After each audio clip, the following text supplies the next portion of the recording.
វាចិនមួយគ្រឿងចូលចតនៅផែរៀមដើម្បីត្រៀមសម្ពយុទ្ធជាមួយកម្ពុជានៅព្រឹកថ្ងៃច័ន្ទទី12ខែឧសភាឆ្នាំ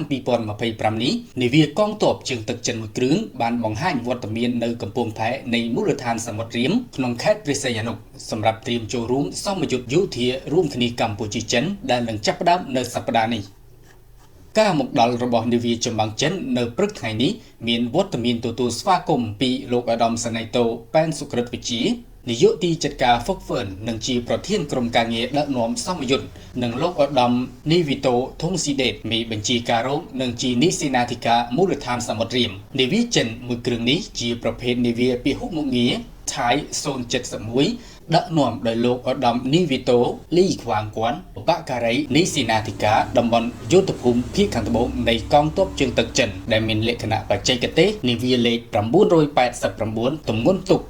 25,000 តោនបណ្ដោយ210ម៉ែត្រទទឹង28ម៉ែត្រជម្រៅទឹក7ម៉ែត្រនិងល្បឿន25ណតវត្តមានរបស់នាវាចិននៅសមុទ្រកម្ពុជាពេលនេះគឺដើម្បីត្រៀមចូលរួមសម្ពយុទ្ធរួមគ្នាកម្ពុជាចិនឆ្នាំ2025ដែលគេឲ្យឈ្មោះថាសម្ពយុទ្ធនាគមាសក្នុងសម្ពយុទ្ធនេះមានទំហំធំជាងឆ្នាំមុនហើយមានបំពាក់សពាវុធទំនើបហើយក្នុងនោះក៏មានការប្រើប្រាស់បញ្ញាសិប្បនិម្មិត AI ថែមទៀតផងបើតាមនាយឧត្តមសេនីយ៍អ៊ិតសារ៉ាត់អគ្គមេបញ្ជាការរងនិងជានៃសេនាធិការចម្រុះនៃកងយុទ្ធពលខេមរៈភូមិន្ទគឺភាគីចិននាំយកនាវា3គ្រឿងឧទ្ធម្ភាគចក្រចំនួនថ្មី Z17 ចំនួន2គ្រឿងដ្រូន20គ្រឿងរ៉ូបូតឆ្កែយន្តរថយន្តគ្មានមនុស្សបើករថយន្តបញ្ជា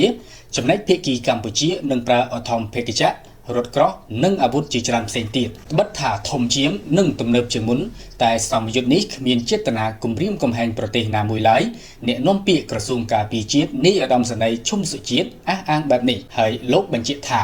សម្ពយុទ្ធរវាងកងទ័ពកម្ពុជាចិននេះក៏ដូចជាសម្ពយុទ្ធកន្លងមកគឺធ្វើឡើងដើម្បីដកស្រង់បទពិសោធន៍ពីគ្នាទៅវិញទៅមកពង្រឹងសន្តិសុខទប់ស្កាត់អំពើភេរវកម្មហើយមិនមានបំណងគំរាមកំហែងឬធ្វើឲ្យប៉ះពាល់ដល់ប្រទេសណាមួយឡើយគួរជម្រាបថាកងយុទ្ធពលខេមរៈភូមិន្ទនិងកងទ័ពរំដោះប្រជាជនចិននឹងបានចាប់ផ្ដើមធ្វើសម្ពយុទ្ធរួមគ្នាចាប់ពីថ្ងៃទី14ដល់ថ្ងៃទី28ខែឧសភាឆ្នាំ2025ខាងមុខនេះក្រោមប្រធានបទប្រតិបត្តិការប្រឆាំងភេរវកម្មរួមគ្នានិងការសង្គ្រោះមនុស្សធម៌